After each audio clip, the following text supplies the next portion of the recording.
grow up with the NES, PlayStation, Star Wars, cartoons, and 80s TV? Do you like to think who would win in a fight between Batman and the Master Chief? Comics, games, movies, music, and TV, they're gonna tell you everything you need. Superheroes or not, they got your back. They're gonna save the world of geeks.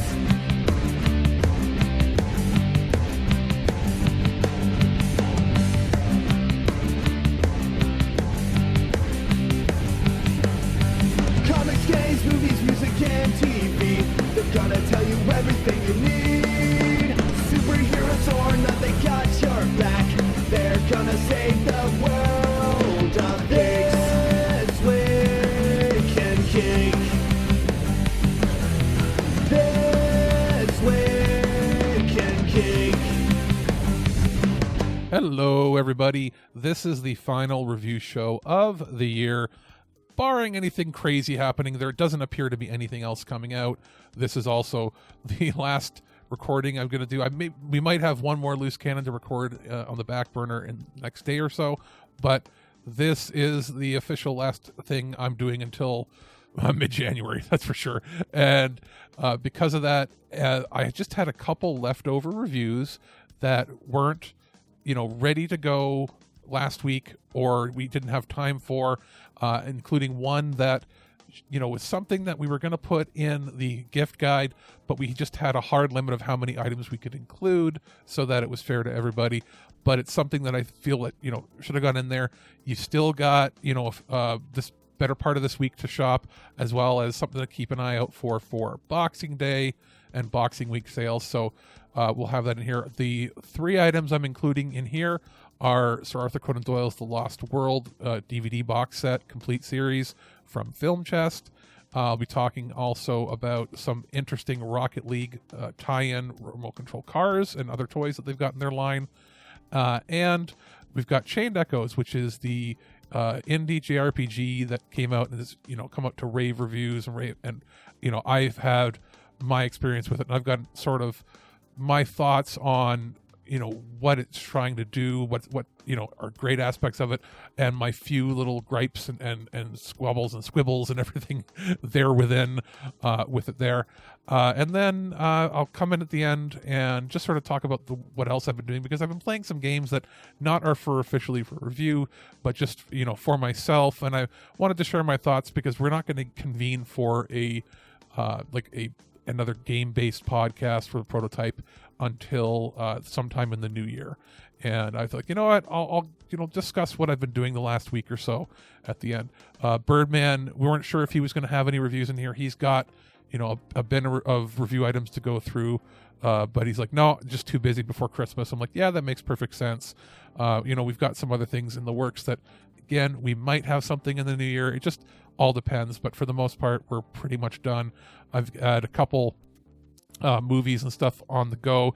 I'm working my way still through Reacher, which I talked about on the holiday gift guide. I'm not going to be finishing that right before Christmas, but that's why I recommended it there, because I really liked what I'd seen so far within it before doing a full review. So that might just be the review of it, just that I recommended it at that point. There's a few other items from Mill Creek that have come in that I probably won't get a chance to do full reviews before they're no longer relevant, so I might just mention them here at the top of the show in case anybody's interested. They've had some Ultraman releases recently on DVD that are good, and mostly compilation things that are hard to put together and discuss. We've also received some Star Trek releases that we might briefly go over when Aaron and I convene to do right at the beginning of January. We're going to record our thoughts on Trek as a whole for last year, because that's how long it's going to be till the last episode. I think it's like the 28th or 29th is the last episode of Prodigy is going to be out. So he and I'll get together and probably talk for about an hour or more, who knows, on all of Trek. And I will mention my thoughts on the Blu-rays that we've received up to that point, because there's been 1 or 2 releases that have come out in between the last time we we're together to talk, and then it's just not going to be time to put it on the regular show here. So if anybody's wondering, yes, we have seen those releases. They have come out. We've got them. It's just, when do you find the time when you've only got, about a week before Christmas, and you've got to try to, get everything together and get everything going. Yeah, so without further ado, I may as well hop into the reviews. I'm not sure exactly which order we're going to put them in, but we're going to throw them up, and then I will be back at the end to discuss some of the stuff that I've been doing for fun, and my thoughts on some games that were in my backlog, as well as some new releases. Basically using geeks. Leave me alone, geek boy. Holy shit, you geeks are badass.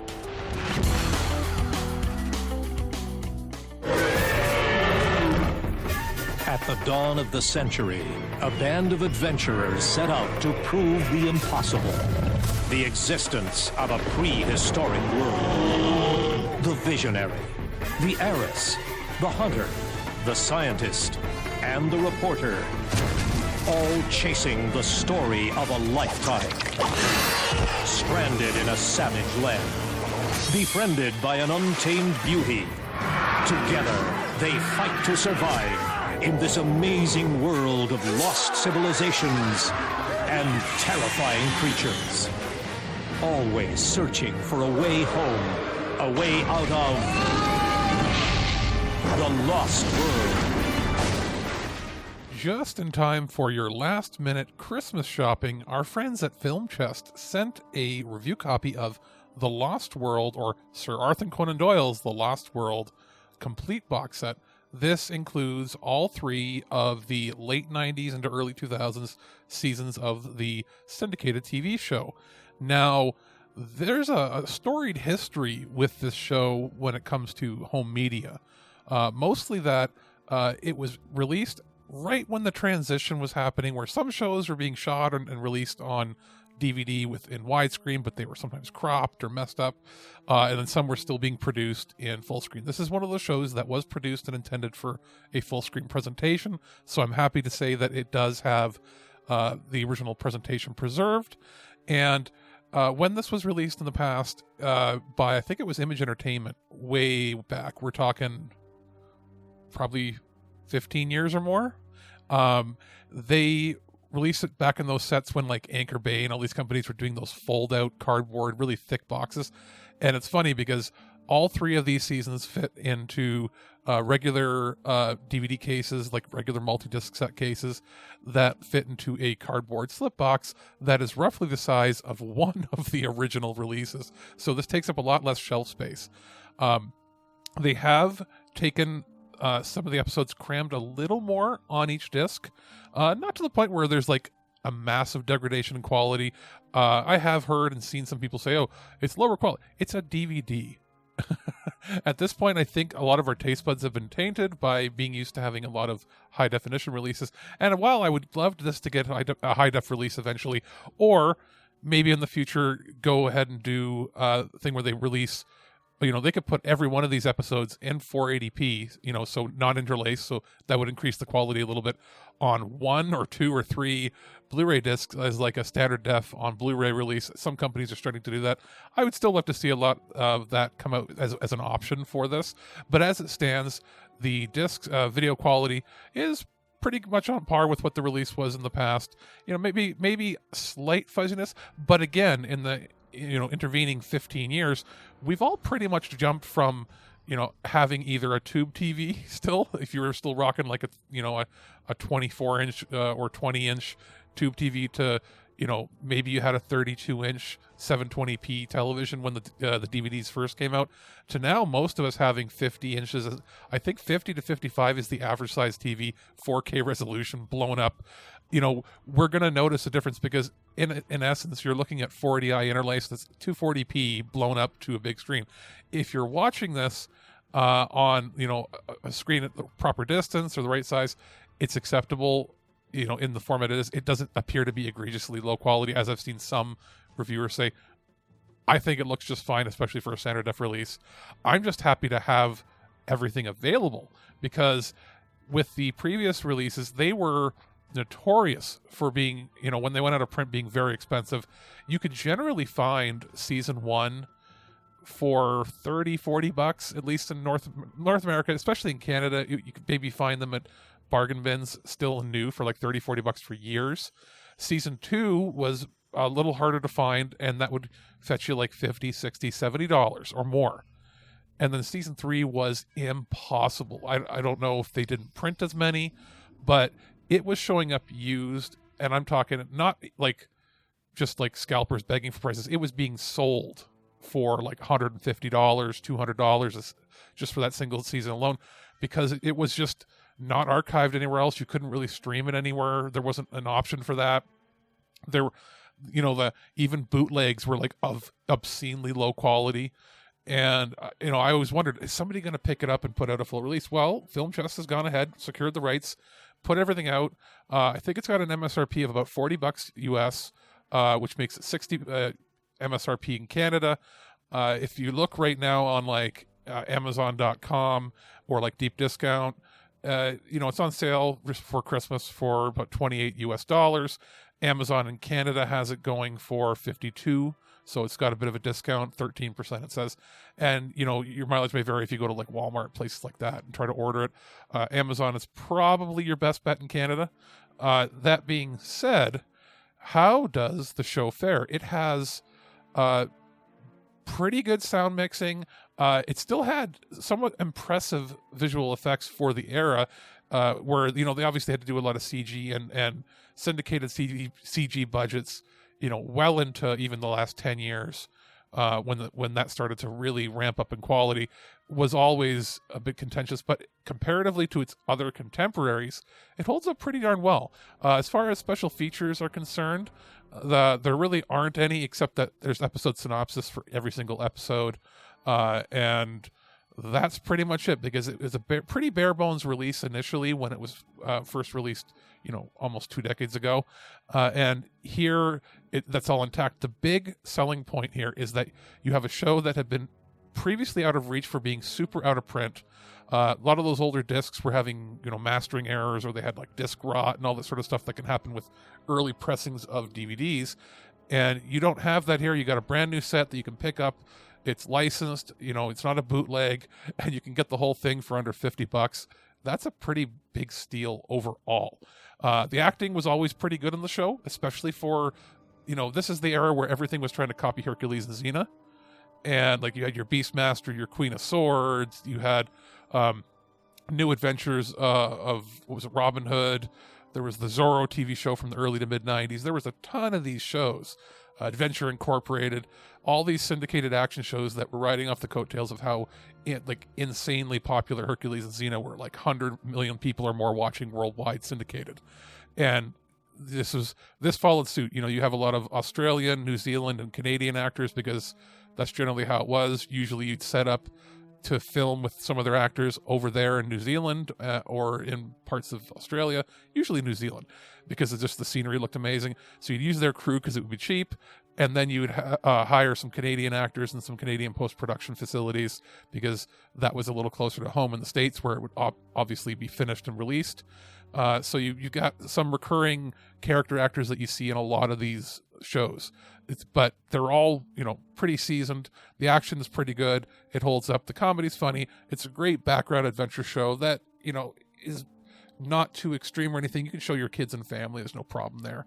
And you end up with every single episode, plus the pilot, which I believe at one point was released separately. I don't even remember if it was in the original set, but it's here. It's all together.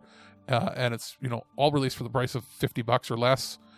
I recommend it. It's not going to be for everybody. If you love Hercules and Xena and that style of syndicated action, over-the-top fantasy shows, this is considered one of the better ones of the era, and now you can finally pick it up again.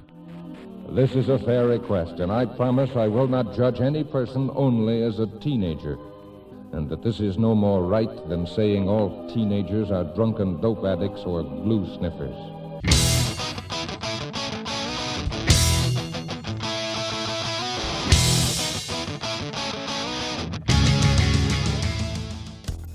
I've got a little something different than what I usually review. Birdman is usually our toy reviewer, but for consideration for the holiday gift guide, and it just didn't make it because we had so many slots to fill and we couldn't put it in, but I wanted to make sure I talked about it very briefly here. We have a very interesting video game tie-in with a pretty hot property that I would say has surprised me in how much it's grown and had crossover effects into like regular toys in general, and that's Rocket League.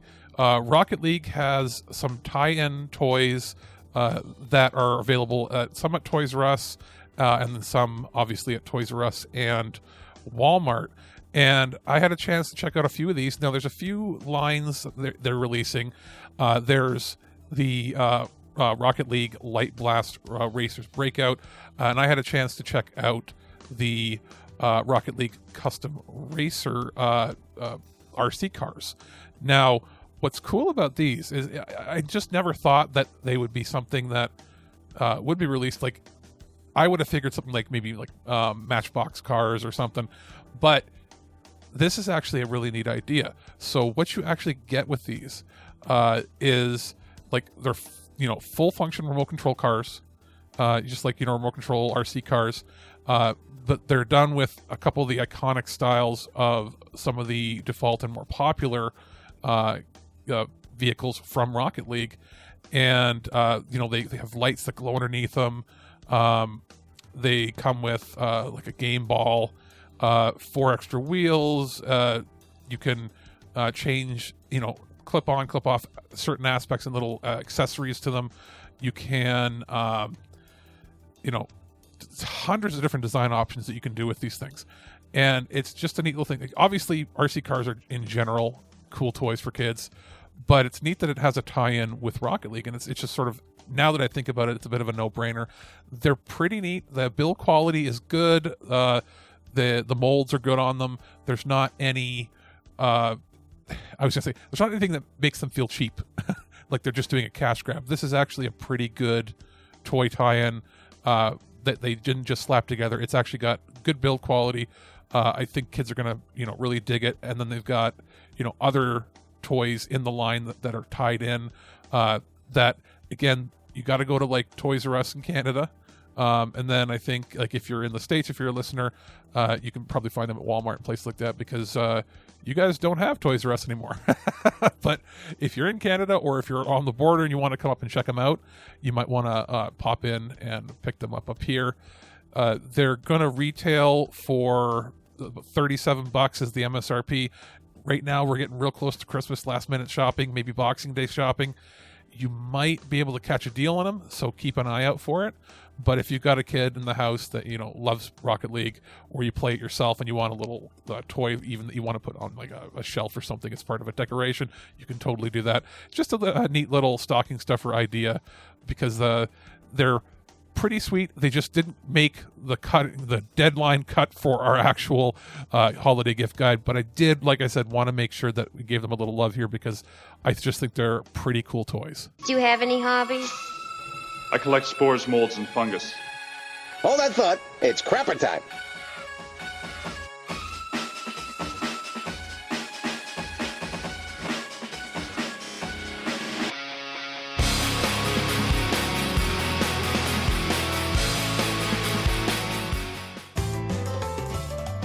If you've already listened to our holiday gift guide, you'll know that I highly recommended Chained Echoes even before this review came out, simply because I had to get it in the holiday gift guide, because it was that strong of a release for me. Now, I was sent a review copy prior to release, and basically got super absorbed into playing it. Now, this is an indie project, mostly done by one person. Obviously, some people were involved. In the credits, it mentions a fair amount of people for musical instruments playing in the musical area of it. And then, of course, you've got your debuggers and your teams and everything involved with the publishing of it. But for the most part, it's a one-person project, which I'm always fascinated by when somebody pours their passion into making something and elevating it to a level that you didn't think was probably possible when it comes to the initial scope. This is sort of like an ultra love letter to late 90s, like end of the Super Nintendo era, beginning of the PlayStation era, 2D traditional turn-based JRPGs. Now, that means it has turn-based battles, but it's a little more similar to Chrono Trigger in how you, for the most part, see the enemies on screen before you come into their radius of contact and go into battle. There are a pretty limited but hefty in scope accessibility options involved. There's 3 or 4 settings you can set. One to basically lower the difficulty of the enemies, how much damage do they take, how much do they dole out. There's a setting for aggressiveness, which it doesn't really describe what that is, but in playing around with it, it changes how hard they hit and maybe the AI a little bit on when you're fighting with your party. You know, are they going to all target somebody who's weak, that sort of thing. And then there is another option for extending some of the battle mechanics to make it a little easier on you, that you don't go beyond into the red zone when you're sort of overdriving when you're fighting, so that you can stay in sort of the sweet spot to accelerate gameplay a little faster. I would have liked if you could up the UI scale a little bit, maybe double the text size. I was playing it on a TV in the bedroom about 7-8 feet away on the wall, and it's a 50-inch TV, and it was fine. It wasn't too bad, but it would have been nice if you could have a little bit more options that way. But I know that can be a little harder to bake into a game that's this style, and obviously for one person doing it. But I still think that would have been kind of cool. I'll just get into the audio very quickly. It has some of the most impressive audio design I've experienced in a independent, indie published game, mostly because out of everything that you can get right with a small team, with an indie team putting together a game, the thing that 99% of all of these indie games get wrong is sound design. And it's not maybe that they think it comes in last, or they think, hey, this is good enough. You can have like fantastic visuals and then have a game be completely ruined by awful audio. And what do I mean by that? And it's that sometimes the music in a game won't fit the visuals, like it doesn't evoke the right feel of immersion, or the music will be fine, but the incidentals, audio, like the sound effects, don't match or sound cheap or aren't mixed well. But the main culprit is usually not having the right atmospheric audio, not having the balance between effects that are happening in the game and the music in the background, or having it sound like, let's say you're on a screen or you're far away doing something, and then you hear a clinging sound.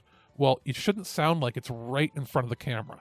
It should sound like it's deeper or off to the right or off to the left. And a lot of games don't have it. This has some of the best. It's not perfect, but as far as an indie title goes, it's got some of the best audio mixing, especially in this class of game, that I've ever heard. As far as music, it is pretty much top tier indie. Like, the music in this is good enough that, and just the way it's composed and how it's mixed and blended in is on par with a major release from, you could stack it up with any RPG company out there. I was very impressed with the music. Visually, it looks great. There's some competing art styles that clash a little bit, mostly in, if I had a complaint about the graphics at all, it's I don't like the character portraits. I find them to look very indie. Those are the ones that look weakest. They look more like a fan project. I don't know if it was the game creator that did it himself, or if it was commissioned out, but it doesn't necessarily suit the rest of the look of the game. I would have preferred to go with I don't want to say better, because that's criticizing somebody's art, and art is art, but I would have gone with something that maybe better suited the look of this game.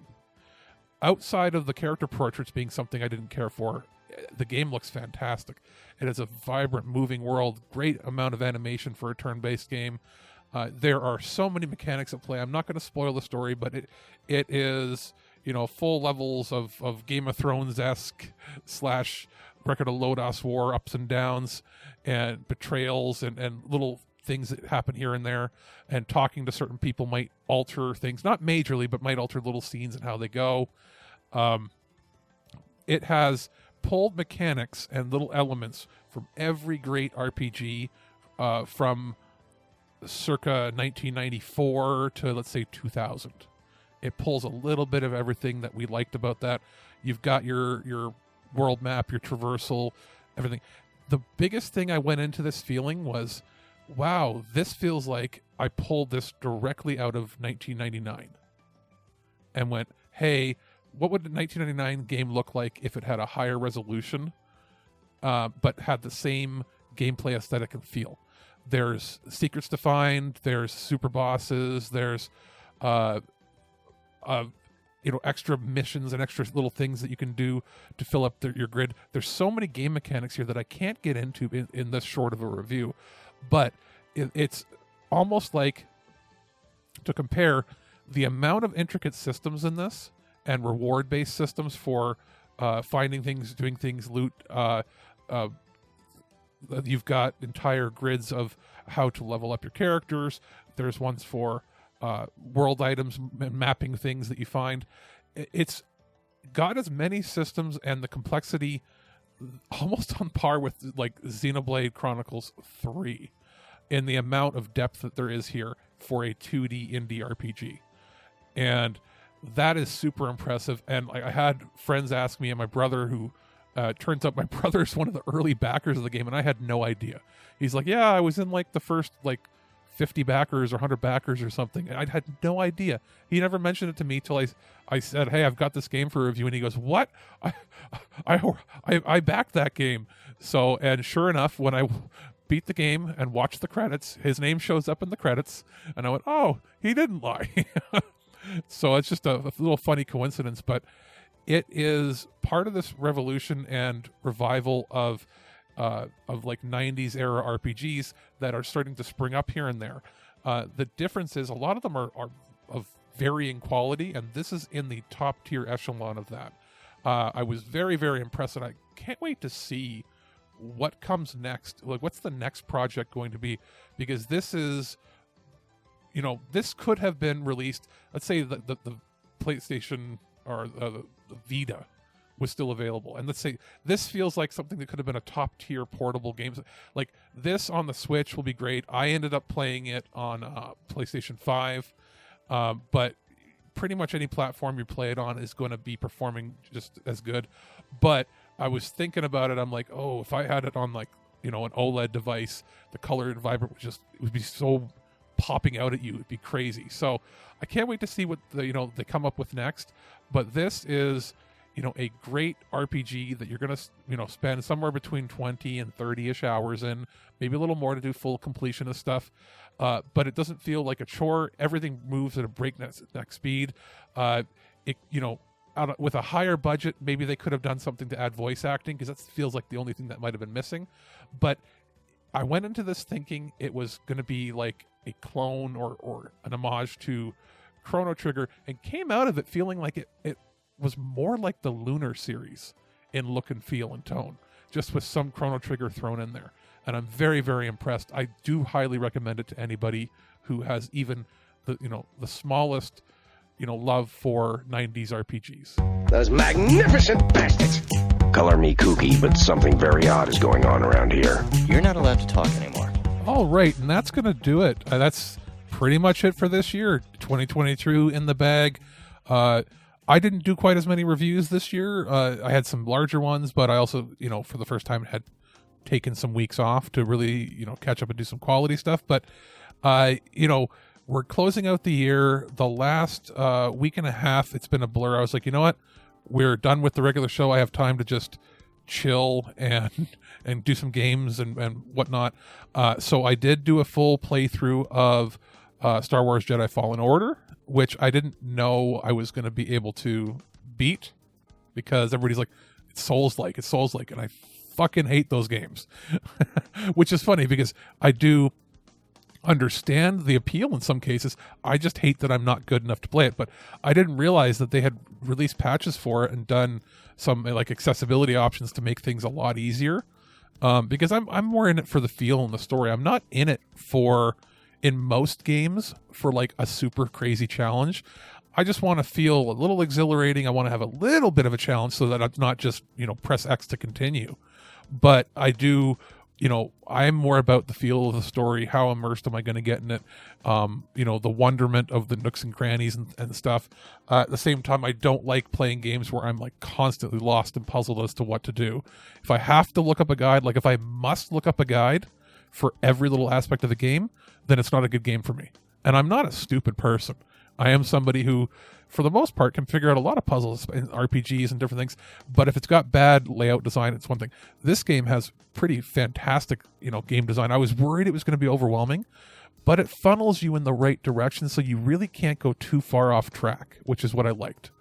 Now, graphically, I bought it for, I think, $6 or $7 on sale on the PlayStation Store. And I know it's available on like Game Pass Ultimate, I think through like on my Xbox, but I wanted the force feedback controls, and I just prefer playing, when I have a chance, I generally prefer to play on the PlayStation. Plus that's the one that's hooked up to the bedroom, and it was literally a choice of, do I want to go play it in another room, or do I want to be lazy and play it from my room for $6 or $7? And I was like, you know what? Instead of playing it through Game Pass, I'll throw the developers a few bucks, even though they're not getting much of this, because I think the new game looks interesting. I saw the trailer at the Game Awards, and I had a great time. I was like, okay, so this was the most like, it felt like a BioWare game if BioWare did like pure action. And I was like, okay, I get this. This was fun. And I had a good time with it. It wasn't too difficult for me to beat when I had, my settings set the way I did. And it was challenging enough. A couple parts I was like, ooh, he's getting a little dicey with it. But it sets up a pretty good world. I did like, how there was no intrusive loot boxes or ads or any of that stuff. And then the deluxe edition that I purchased has like a bunch of behind the scenes, a couple hours of videos. I haven't gone back and watched that yet, but I might, because it's very interesting to me how they built up this world and how they built it up, everything to be returned to once you had more powers, but not overwhelm the player. Good story, great graphics, especially, I put it on, I think frame rate mode, because I didn't really notice that big of a difference between, preferring visuals versus preferring frame rate. And this is the kind of game that needs the frame rate. So I had a great time with it. I know that it was a point of contention was having frame rate slowdowns and stuff on previous gen. And then they fixed some of that with like a backwards compatibility patch on current gen. And this is the native PS5 version. So I had no issues, and it was buttery smooth the whole time. I had a great experience with it. My second game that I went and played is I borrowed my brother's copy of God of War Ragnarok, and he's like, can you blast through this in a week? And I was like, you know who you're talking to. I'm your older brother. And he's like, yeah, I just don't want you getting sick like you did when you played Mass Effect 2 and you didn't leave your room for like 2 days. I'm like, I did leave my room for like after like 2 days. I left the room to go to the bathroom and grab food. And he's like, yeah, but he goes, just don't make yourself sick. I'm like, okay, fine. Well, I didn't make myself sick, but I got pretty immersed in the game. And what did I put into that? I played it because I was just borrowing it and I wasn't doing it for review or anything. I played it on the easiest settings with all the accessibility options turned on. I think I died a couple times at a couple of the bosses for, me being dumb. But overall, you can cater the difficulty quite well to yourself. And what did I put in? Was it like 30 hours? 40 hours?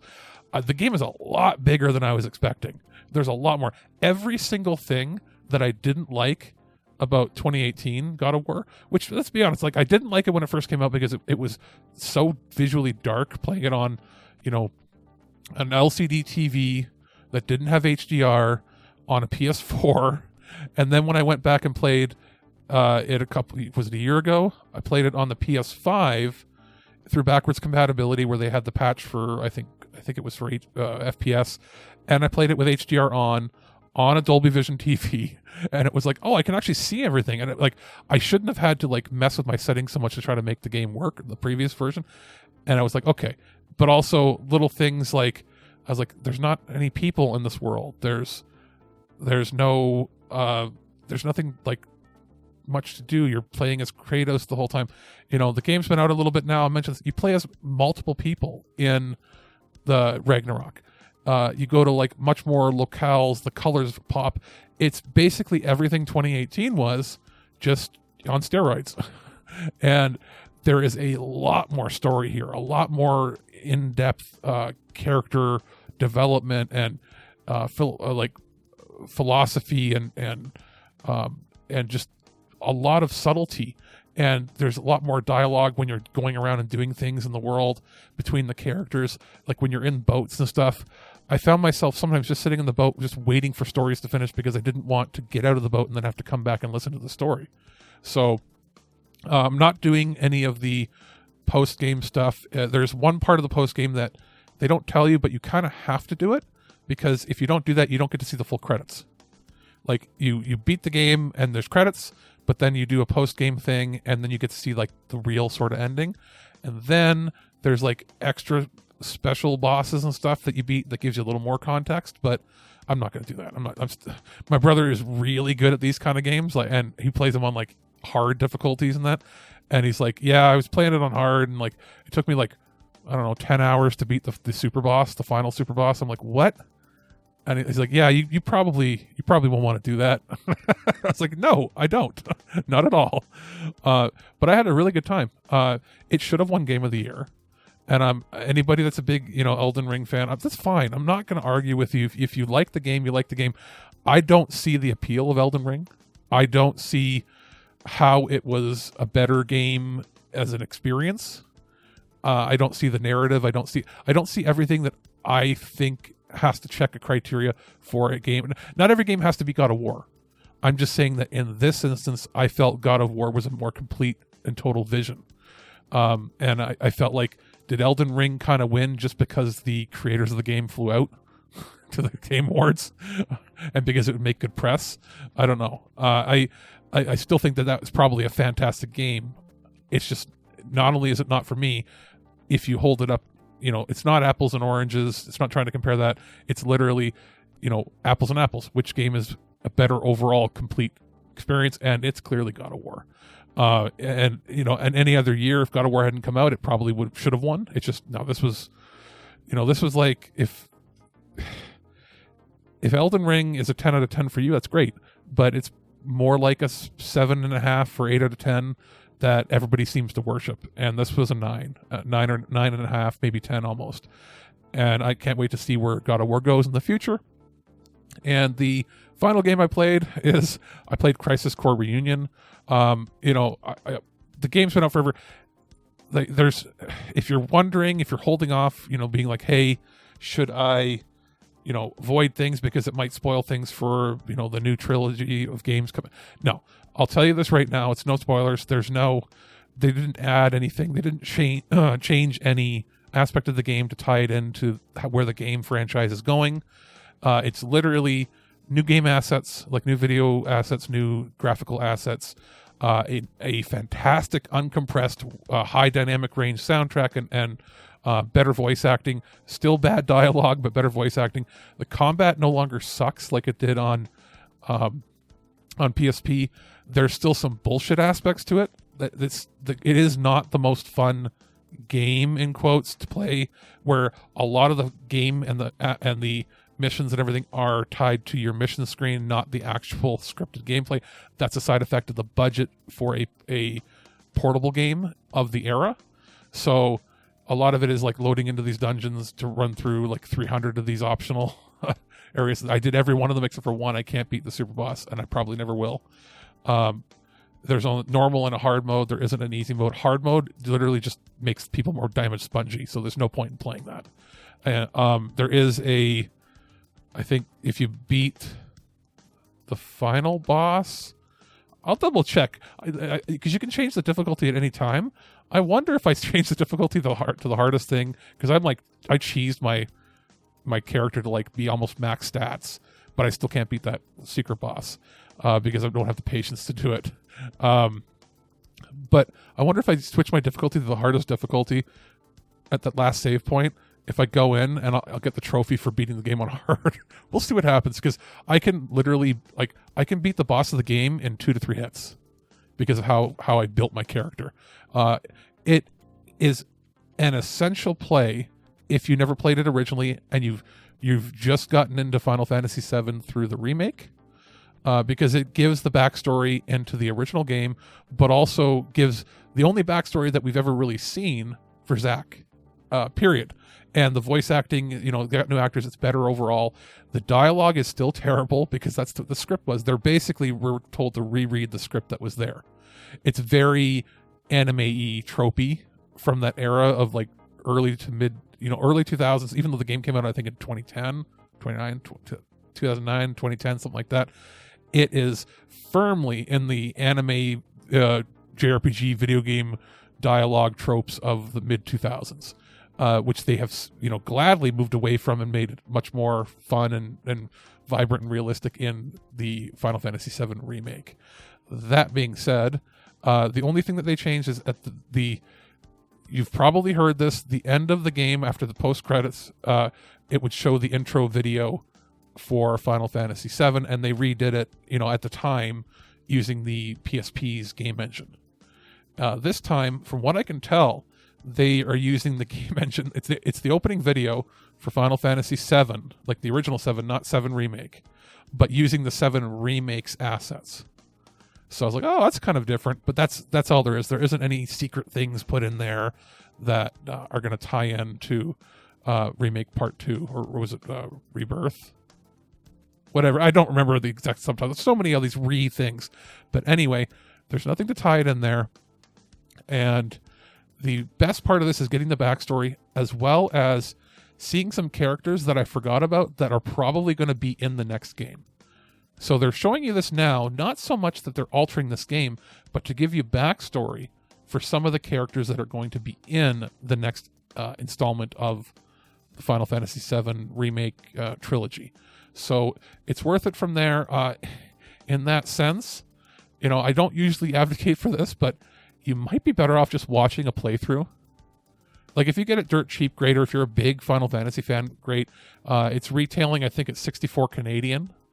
I think I paid that maybe. I paid $63.99 because I saved a penny or something. And regular games are $89 now in Canada, so it's considered a budget title, even though it doesn't look like that. It's still probably not worth it to most people, unless you're a super fan. So if you can get it dirt cheap after Christmas, maybe. The gameplay just isn't good enough for it to warrant the price tag. It's like a $30 game, $20 game, just with a essential story that is super important. And like, when it first came out, I cried like a baby when I first played the game years ago, over a decade ago. And, I was like, I still got teared up. They handled the production very well. The music is the best aspect of the game, the music and some of the backstory. So, maybe watch a playthrough, dip your toes in, check it out. If you think it looks fun, pick it up. But that's basically my thoughts on it. And that's what I've done in the last week. I somehow made it through 3 games like that quickly. And it didn't completely burn me out, but I am now ready to, take, a couple weeks off from doing pretty much anything. I might play some rando games here and there. I know High on Life came out, which that's the first-person shooter from the people behind Rick and Morty. That's on Game Pass, so I might check that out. And I know for Christmas I'm getting a few games. My brother's like, he goes, I think I got you a couple games. Don't buy them for yourself. So I know I'm getting probably Sonic and probably Ogre Battle. Not Ogre Battle. Tactics Ogre? Whatever. I'm getting one of those tactical games that came out. I can't remember which one it was. But yeah, probably playing Sonic. So we'll see what happens after Christmas. And then it doesn't look like there's any major releases coming until like the 20th of January-ish, around there somewhere. So we've got a few weeks to, decompress and see what goes on. And yeah, that's going to do it. So that's the last review show of the year. We'll still have Loose Cannons. I'm editing right now 3 or 4 of them. And same with the Earth vs. Soups. And those will be coming out probably either Monday and Tuesday and Thursday or Tuesday and Thursday, something like that over the next few weeks. We might have an extra 1 or 2 that we can have already baked in for end of January as well. So that's it. And, hope everybody has a happy holidays and a safe and prosperous New Year. At no point in your rambling, incoherent response were you even close to anything that could be considered a rational thought. Thanks for listening to this episode of This Week in Geek. Hungry for more? Check out our website at ThisWeekInGeek.net. You can subscribe to the podcast, browse our Twitter and Instagram, and leave your thoughts on today's topics. If you'd like to give us some feedback, send us an email at feedback@thisweekingeek.net. Tune in next time, and remember, lower your shields and surrender your listenership. We would be honored if you would join us. Thank you for your cooperation. Good night.